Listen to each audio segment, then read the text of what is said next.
how Krishna is answering Arjun's questions. And in the previous section, we saw how Krishna told Arjun that if you're not qualified for Karma Yoga, then do Karma Kand.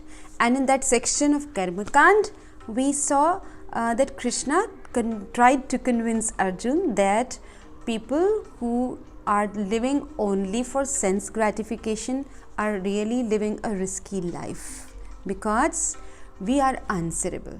We are always answerable to our higher authorities. And who is the higher authority? The higher authority, higher than us, are the demigods. By higher to them is Krishna himself, the Supreme Personality of Godhead. So we can either first take the first step towards honoring the demigods. By that method it will take some time to reach the highest goal. But if we understand that reaching the highest goal directly is a much better option than first taking a slight detour and coming back on track again. So in this section, starting from slok number 17, that is 3.17 to 3.24, in this section Krishna is actually answering an unasked question, probably unasked, probably asked, we don't know, but we don't see a question here by Arjun. However, what we do see here is that Krishna is suddenly taking on a second route, or let us say a slight change in stance. वो अभी तक जो बात कर रहे थे उससे थोड़ा सा हटके अब बात करना शुरू करेंगे 3.17 में, ऐसा कि जैसे अर्जुन ने पूछा हो कि बट कृष्णा, आप तो कह रहे हैं ना, if I am not qualified for कर्म योग देन आई कैन डू कर्म कांड, but I think I am qualified not only for कर्म योग बट ऑल्सो फॉर ज्ञान योग. Now, do you remember in the beginning of this chapter, when Krishna started answering the questions of Arjun, he said that Gyan Yoga is a higher, ladder of yoga, and Gyan Yoga means that you must be really renounced. आपके अंदर त्याग की भावना बहुत ज़्यादा होनी चाहिए. मन से आपने सभी इस संसारिक चीज़ों को त्याग दिया होना चाहिए, तभी आप उस स्टेज पर पहुंच पाएंगे, तभी आप संन्यास लेकर और अपनी ड्यूटीज़ छोड़कर जंगल में जा पाएंगे. पर ऐसा ना होना कि मन तो लगा हो इंद्रिय तृप्ति में, मन में तो इच्छाएं, डिज़ायर्स भरी पड़ी हों और आप सिर्फ एक्सटर्नली संन्यास लेकर बैठ गए, तो इस बाहरी संन्यास से कुछ नहीं होगा. इससे अच्छा कर्मयोग करो. फिर आगे चलते हुए उन्होंने कहा कर्मयोग नहीं कर सकते, अगर वो भी ज़्यादा लग रहा है तो फिर आप कर्म कांड करो. पर वही बात है, अर्जुन तो अर्जुन है. अर्जुन ये पूछ सकते हैं कि मुझे तो लगता है कि मैं ज्ञान योग के भी एलिजिबल हूँ, है ना, तो मैं संन्यास ले सकता हूँ, मैं जंगल जा सकता हूँ, मेरे मन में पूर्ण त्याग की भावना है, मैं किसी भी संसारिक वस्तु से अटैच नहीं हूँ, तो फिर मैं ज्ञान योग क्यों ना प्रैक्टिस करूँ. तो अब कृष्णा बताएंगे कि अगर आप ज्ञान योग के स्टेज पर हो, इतने रिनाउंस्ड हो, तो भी आप कर्मयोग प्रैक्टिस करो. पर क्यों? That is the very valid question. क्यों? इसलिए कि जब हम एक हाई लेवल तक पहुंच भी जाते हैं और हमें वो सब ड्यूटीज़ करने की ज़रूरत नहीं भी है, तो भी हम इसलिए करते रहते हैं ताकि हम पे जो आश्रित हैं, हम पे जो शेल्टर्ड हैं, या जिनके हम रोल मॉडल्स हैं, उनके लिए हम एक एग्जाम्पल सेट कर सके. So will see what Krishna explains in this shloka. First the prayers. ओम अज्ञानतिमिरान्धस्य ज्ञानाञ्जन शलाकया चक्षुरुन्मिलितं येन तस्मै श्रीगुरुवे नमः. नमो ओम विष्णुपदाय कृष्णपृष्ठाय भूतले श्रीमते भक्तिवेदांत स्वामिन् इति नामिने. नमस्ते सरस्वती देवे गौरवाणी प्रचारिणे निर्विशेष शून्यवादी पाश्चात्य देशतारिणे. जय श्री कृष्ण चैतन्य प्रभु नित्यानंदा श्री अद्वैत गदाधर श्रीवास आदि गौर भक्त वृंद. हरे कृष्णा कृष्णा कृष्णा हरे हरे, हरे Ram Ram Ram Hare Hare. So we'll read out shloka number 3.17 first, and then we will analyze. Then we will see what Srila Prabhupada is enlightening us with. Yasyatva atmaratir eva syad atmatriptash cha manavaha atmani eva cha santushtas tasya karyam na vidyate. Now please notice in this shloka, the word atma means self, is being used 3 times. The first is atmaratir. Atmaratir means one who is attached to himself, or let us say taking pleasure in himself, as Srila Prabhupada translates this in the word meanings. Atmatriptah means self-illuminated, which means illuminated with the light of knowledge from within, and Atmani evacha santushtas, which means Atma santushta means self-satisfied. Now what we see here is that the focus is towards the self, the inside, of a soul, which means a soul which is centered inwards rather than centered outwards, antarmukhi rather than bahirmukhi. So what is the translation? Srila Prabhupada says, but, now you see the shloka starts with but, which means now Krishna is taking a slightly different track. But for one who takes pleasure in the self, whose human life is one of self-realization, and who is satisfied in the self only, fully satiated, completely satisfied, for him there is no duty. No duty? That's a big thing to say, don't you think? We have been talking about the importance of duties as outlined in the Vedic literatures in the past few shlokas, and we saw how Krishna is really focusing, giving a lot of stress on how we must do our prescribed duties as given in the Shastras. Now suddenly he says that for such a person there is no duty. But what kind of a person? A person who takes pleasure in the self, which means who seeks happiness, pleasure inside, not outside, and one who is illuminated by knowledge from inside, and who is self-satisfied completely. He needs nothing from outside. Most of us, just think about this once, whenever we sit down quietly, even for a few minutes, we start becoming a little uneasy. We start looking for something outside to make us busy, to make us entertained. So we always look for pleasure, for entertainment outside.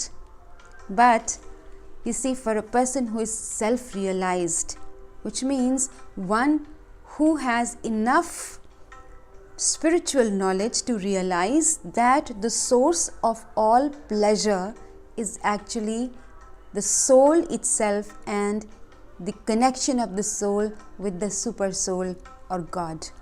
So this person has actually found the source of pleasure to be inside him rather than anywhere outside. You might have come across such people, who are not always looking for entertainment outside.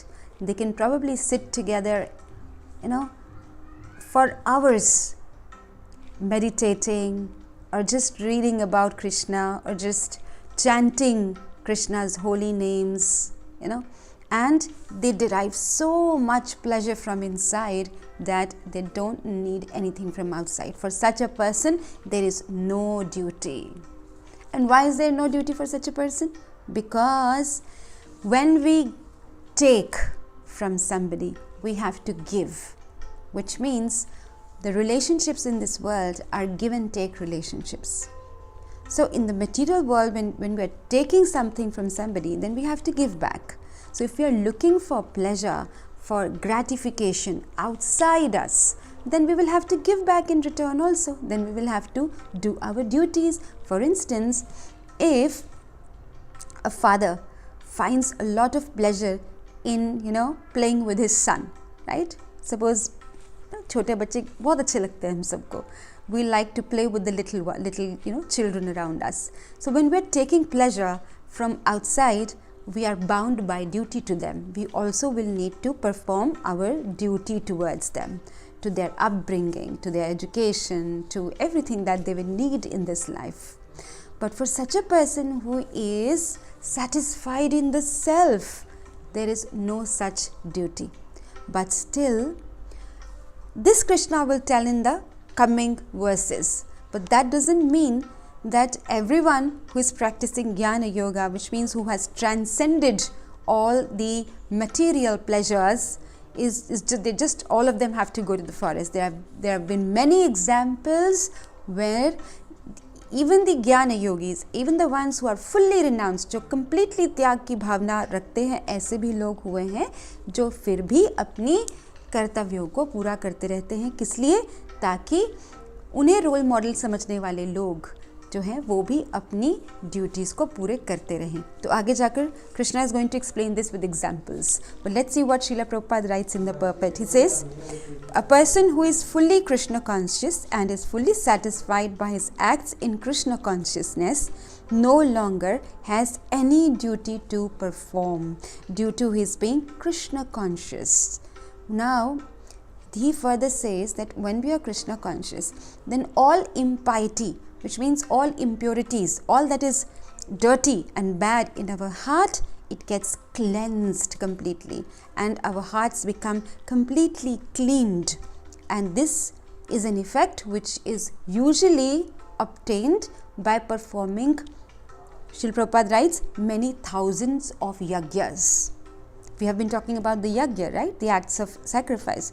So just simply by being Krishna conscious, which means just simply by taking the names of Krishna, chanting the names of Krishna, our heart can become so pure, so cleansed that this effect can be obtained only by performing thousands of yagyas. So see, Krishna consciousness is so simple and yet so effective, which means Krishna consciousness means that we simply remain in the consciousness of Krishna, which means we simply keep our mind invested in Krishna. Whatever we are doing throughout the day, we get up with a feeling of being connected to Krishna. When we get up, we can simply say, Krishna, I understand that I am a part and parcel of you, and that I am your eternal servitor, and do please help me remember this throughout the day. With this consciousness, if we live the day, then we are actually living in pure Krishna consciousness, and this will cleanse our heart so nicely that we will not have to perform the so-called yagyas anymore. So Srila Prabhupada is saying, by such clearing of consciousness, one becomes fully confident of his eternal position in relationship with the Supreme, which means such a person will definitely understand very clearly what his position is with respect to himself and with respect to God.